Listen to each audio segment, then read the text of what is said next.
इस अविद्या का नाश करने में समर्थ है कृपा श्रीधाम वृंदावन की लाडली लाल की रसिक शिरोमणि प्रिया प्रीतम के अनुरागी जनों की। जासु कृपा सब भ्रम मिट जाई। जिनकी कृपा ऐसी प्रकाशमयी है कि उसमें भ्रम नहीं रहेगा कि मैं करता हूं, मैं भोगता हूं। जो मन 5 ज्ञानेंद्रियों के साथ विषय भोगों में सुख की खोज कर रहा है, ये भ्रम खत्म हो जाएगा। यदि हम कृपा का आश्रय ले लें तो बहुत शीघ्र हमारे हृदय में ज्ञान का प्रकाश हो जाए। कृपा का आश्रय इसलिए कह रहे हैं कि इसमें अहम जो अविद्या का राज्य स्थापित करता है वो नष्ट हो जाता है। जब हम किसी साधन पक्ष में अहम करके करते हैं तो वो शुभ कर्म हो जाता है, पर वो भगवत प्राप्ति कराने योग्य नहीं रहता। वो बंधन मुक्त करने की सामर्थ्य नहीं रखता। उसे शुभ कर्म कहते हैं। उत्तम लोगों की प्राप्ति हो सकती है, लेकिन आवागमन से मुक्त होकर के परम पद में, परम प्रेम में स्थित होना ये बड़ा कठिन है। हमारे ऊपर कृपा हुई है, अब इस कृपा का हम आदर करें। इसी जन्म में, कम समय में हम निश्चिंत हो सकते हैं, निर्भय हो सकते हैं। हमें कोई भय नहीं, कोई चिंता नहीं। बस आश्रय ले लें धाम का, नाम का, प्रियालाल के चरणों का, भगवत प्रेमी महात्माओं का। विश्वास कर लीजिए, यही आश्रय आपको निश्चिंत कर देगा, निर्भय कर देगा। यद्यपि अपने में भगवत प्राप्ति की योग्यता नहीं है, पर हमने जिनका आश्रय लिया है वो एक कृपा कोर से हमें भगवत प्राप्ति करा सकते हैं। सर्वतो भावेन, मन वचन कर्म से हम उनका आश्रय ले लें।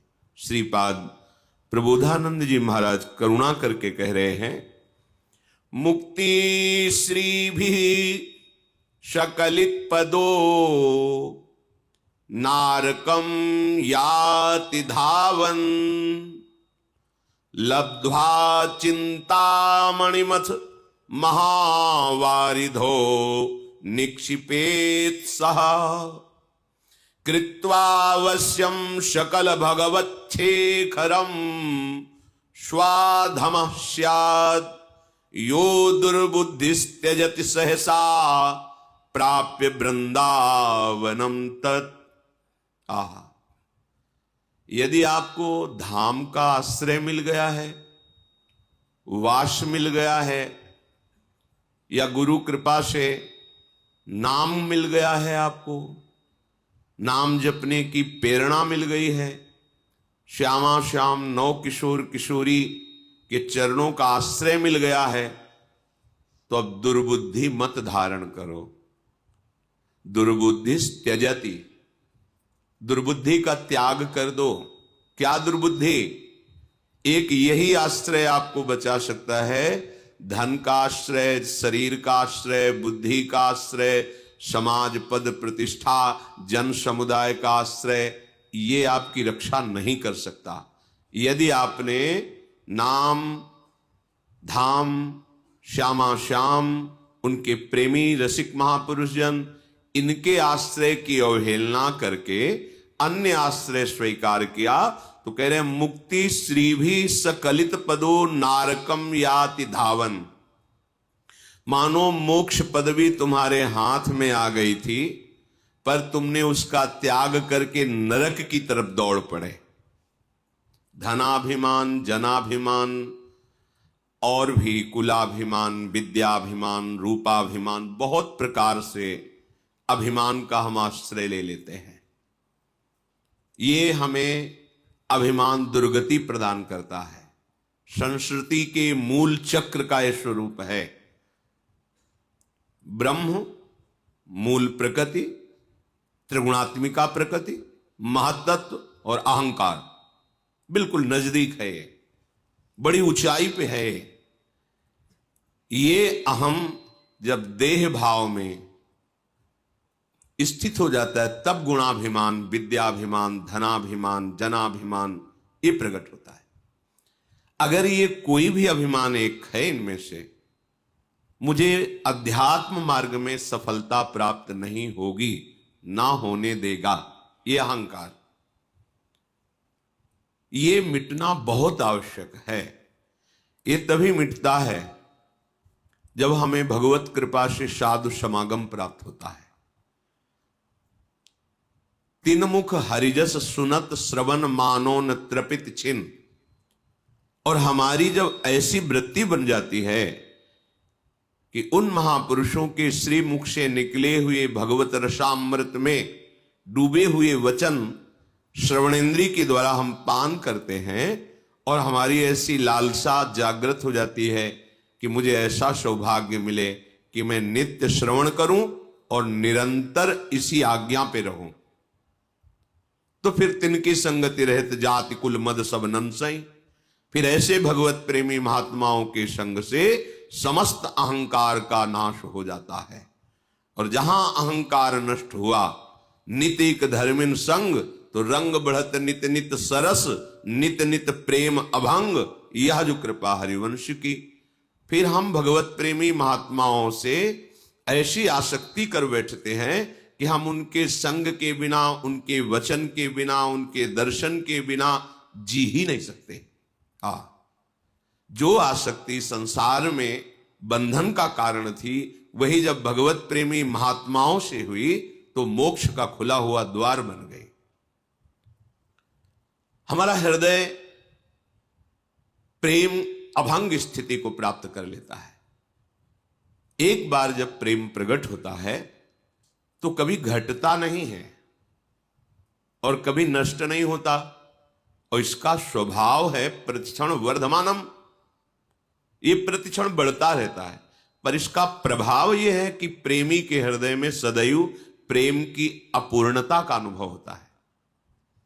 उसको ऐसा लगता है, ये प्रेम का प्रभाव है कि मुझे में किंचन मात्र भी प्रेम नहीं, मैं बहुत अधम नीच हूं, ऐसा अनुभव होता है। जैसे जैसे प्रेम बढ़ेगा वैसे वैसे उसको ये अनुभव होगा। क्यों? अगर अनुभव हो जाए कि मैं प्रेमी हूं, तब तो अहम जागृत हो जाएगा, फिर बात बनेगी नहीं। तो प्रेम का प्रभाव ऐसा होता है कि उसके हृदय में अद्भुत दिव्य भागवतिक दैन्यता का प्रादुर्भाव होता है। इसी दैन्यता से, इसी प्रेम से वो अपने प्रीतम को प्रेम डोरी में बांध करके अपने हृदय में छुपा लेता है। जय श्री भट्ट, प्रेम रस बंधन क्यों छूटे दृढ़ फंद। ये प्रेम की डोरी में आराध्य देव ऐसे बंध जाते हैं, वो छूट ही नहीं पाते। नित नित प्रेम अभंग, बड़ा सूक्ष्म है प्रेम। एक बार प्रकट होता है, प्रतिपल बढ़ता रहता है।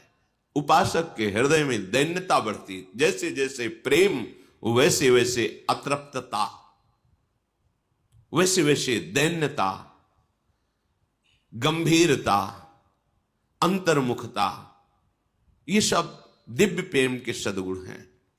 निरंतर अपने प्रीतम की सानिध्य का अनुभव, प्रीतम के चिंतन की स्वाभाविक वृत्ति, अखंड स्मृति उसके हृदय में जागृत हो जाती है। तो यहां श्रीपाद सावधान कर रहे हैं कि यदि तुम्हें भगवत प्रेमी संत का आश्रय, धाम का आश्रय, अखंडवास, प्रिया प्रीतम के चरणों की आराधना, तो दुर्बुद्धि मत करना।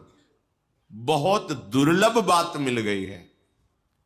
अपने अज्ञानी जन है, इसलिए प्रियालाल की इस हेतु की कृपा को खिलवाड़ समझते हैं।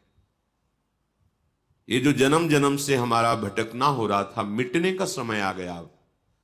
पर हम इतने बहिर्मुख हैं, इतने विषयानंद में डूबे हुए हैं कि भगवत कृपा की अवहेलना कर देते हैं। श्रीपाद आदेश कर रहे हैं, कह रहे हैं कि यो दुर्बुद्धि त्यजति, तुम ऐसी दुर्बुद्धि का त्याग कर दो। कोई तुम्हारा सहयोगी नहीं होगा। तुम्हारा शरीर भी तुम्हारे अनुकूल थोड़ी चलता है, देख लो। तुम्हारे अनुकूल तुम्हारा शरीर नहीं चलता, तुम्हारी इंद्रियां नहीं चलती, तुम्हारा मन नहीं चलता, तो फिर बाहर किस पर भरोसा करते हो? बात तो और बड़े दूर की बात है। तुम्हारे मन के अनुकूल सब चले, ऐसा तो तुम्हारा मन ही नहीं अनुकूल चलता, इंद्रियां अनुकूल नहीं, शरीर अनुकूल नहीं, फिर बाहर की बात क्या? इसलिए हाथ में आ गई है मुक्ति, मोक्ष पदवी हाथ में आ गई। यदि धाम का आश्रय है, वास है, प्रियालाल का चिंतन है, प्रियालाल के चरणों की शरणागति है, भगवत प्रेमी महात्माओं के वचनामृत का पान कर रहे हैं, तो मुक्ति तुम्हारे हाथ में रखी है। मुक्ति श्री भी सकलित पदो। अब गलती मत करो, नारकम याति धावन। तुम नरक में क्यों जाना चाहते हो? बोले क्या नरक का मतलब? यदि हम भगवान का आश्रय नहीं लेते, नाम जप नहीं करते, भगवत धाम की यात्रा नहीं करते, भगवत प्रेमी महात्माओं का समागम नहीं करते, तो मुझे नरक मिलेगा? अरे भाई, हम अपना ठीक से कमाते हैं, खाते हैं, परिवार का पोषण करते हैं, कोई पाप करते हैं क्या जिससे लोग कह सकते हैं कि जरूरी है ये सब होना? भाई, हम ठीक से चलते हैं, अपने परिवार का पोषण करते हैं, कमाते खाते हैं, कोई पाप है? देखो, तुम्हें अखिल ब्रह्मांडों की सरकार ने भेजा है, जाओ मनुष्य योनि में और अविद्या का, ज्ञान का नाश करके अपने स्वरूप में स्थित हो, अर्थात मुझे प्राप्त करो। आपने कहा कि हम विरक्त भाव से नहीं रह पाएंगे, हमें स्त्री चाहिए, पुत्र चाहिए, परिवार चाहिए, पद प्रतिष्ठा सम्मान, और आपका भजन भी करेंगे। तथास्तु, ऐसा ही हो, आपको प्राप्त हुआ। लेकिन ये जो आपको प्राप्त हुआ है, ये मूल उद्देश्य की प्राप्ति में सहायक होना चाहिए। आपको जो यहां भेजा गया उसका मूल उद्देश्य है भगवत प्राप्ति। मनुष्य शरीर का मूल उद्देश्य है भगवत प्राप्ति। साधन धाम मोक्ष कर द्वारा, पाई न जे परलोक समारा। आपको सारी सुविधाएं दी गई है भगवत प्राप्ति के लिए।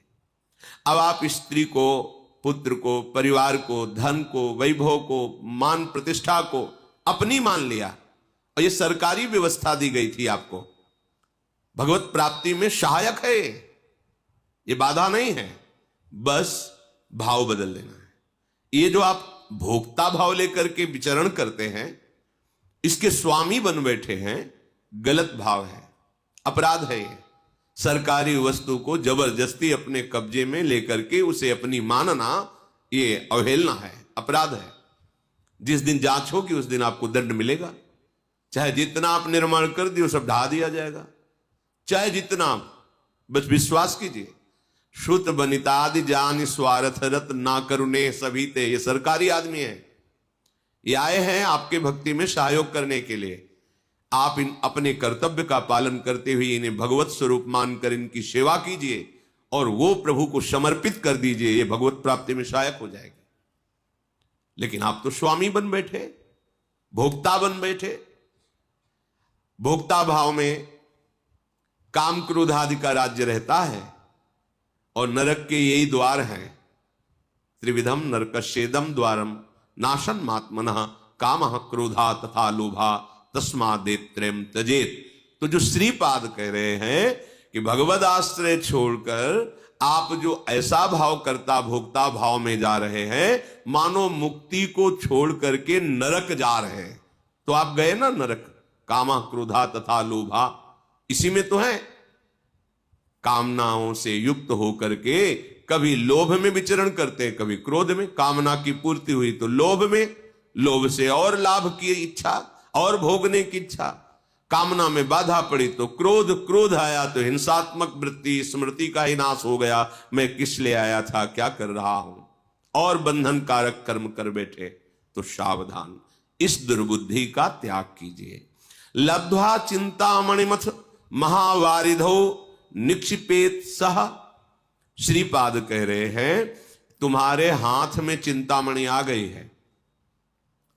श्रीमद राधा रसुधा निधि में महाप्रभु हरिवंश चंद्र जी कह रहे हैं, चिंतामणि प्रणमताम ब्रज नागरीणाम चूड़ामणि कुलमणि वृषभानु नामना। यहां कौन सी चिंतामणि की बात कर रहे हैं?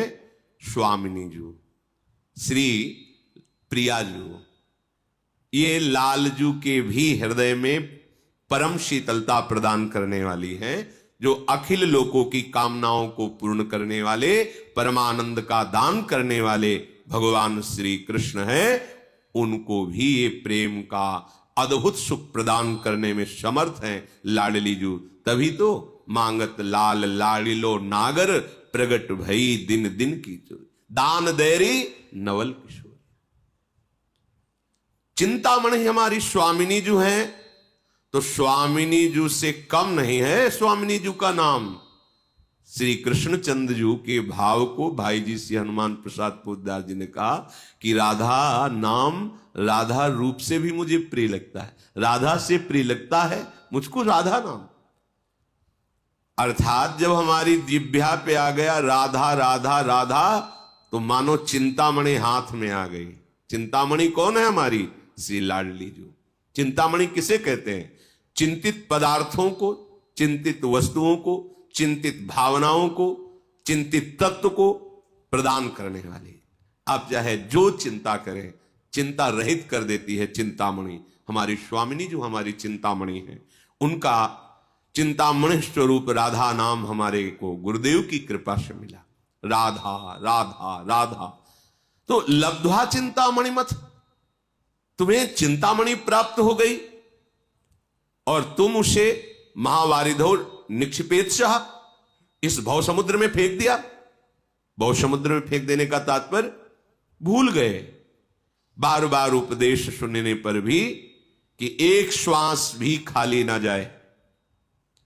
तुम्हारी एक श्वास इतनी कीमत रखती है, तुमने जीवन भर जो धन कमाया है वो एक श्वास खरीदने के लायक भी नहीं है। अगर हमारी अंतिम श्वास हो, कह दिया जाए कि पूरे जीवन की संपत्ति देता हूं, एक श्वास और बढ़ा दो, नहीं बढ़ेगी। तो ऐसी कीमती श्वास से बहुत कीमती कमाई करनी चाहिए, वो है राधा राधा राधा।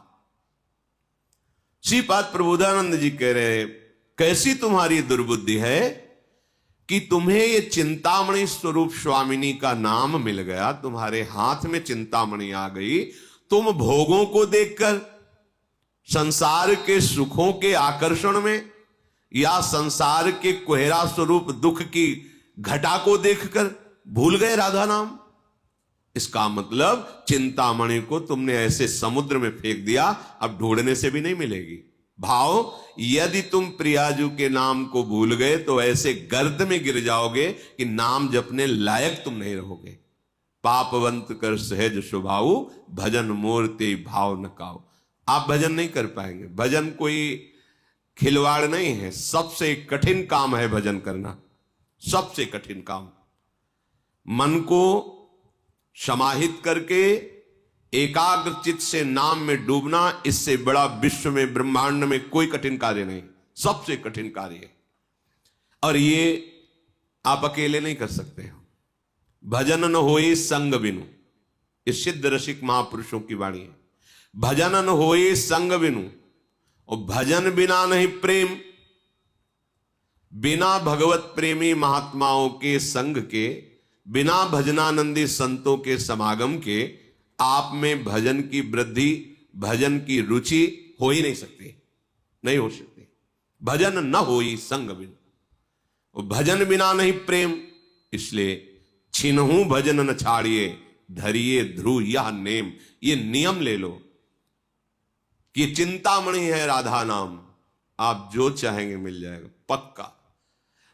वो अभी आप के दुष्कृत नाश नहीं हुए, वासनाएं नष्ट नहीं हुई, इसलिए आप ये अनुभव नहीं कर पा रहे जो हम कह रहे पक्का। ऐसा नहीं कि हमें सब अनुभव हो गया हो, पर जैसे है 1 किलोमीटर दूर पर ध्वजा मंदिर की दिखाई दे रही है, तो ऐसा लगता है मानो नजदीक आ गए हैं। ऐसे ही यत्किंचित गुरु कृपा से जो भी राधा नाम का, तो ऐसा लगता है पक्का, ऐसा ही है। पूर्ण नाम की महिमा तो कहां लगी नाम बढ़ाई, राम न सकहीं नाम गुण गाई। स्वयं नामी भी अगर चाहे तो अपने नाम की महिमा का पूर्ण वर्णन नहीं कर सकता। फिर अपने लोग तो अधम जीव हैं, गुरु कृपा से कुछ खिनका मिलता है, पूर्णता तो जो स्वयं पूर्ण नामी नाम की महिमा का पूर्ण वर्णन नहीं कर सकते, तो अपने अपूर्ण कैसे पूर्ण का वर्णन कर सकते हैं? क्यों अपूर्ण? क्यों? क्योंकि वाणी एक सीमित है। जैसे सीपी से समुद्र को उलीचा नहीं जा सकता, सीपी, ऐसे ही प्राकृतिक ब्रह्मा के द्वारा रची हुई बुद्धि से अप्राकृतिक चिदानंद प्रेम रसधाम नाम का पूर्ण वर्णन नहीं किया जा सकता। जितना भी वर्णन है वो यत्किंचित मात्र है।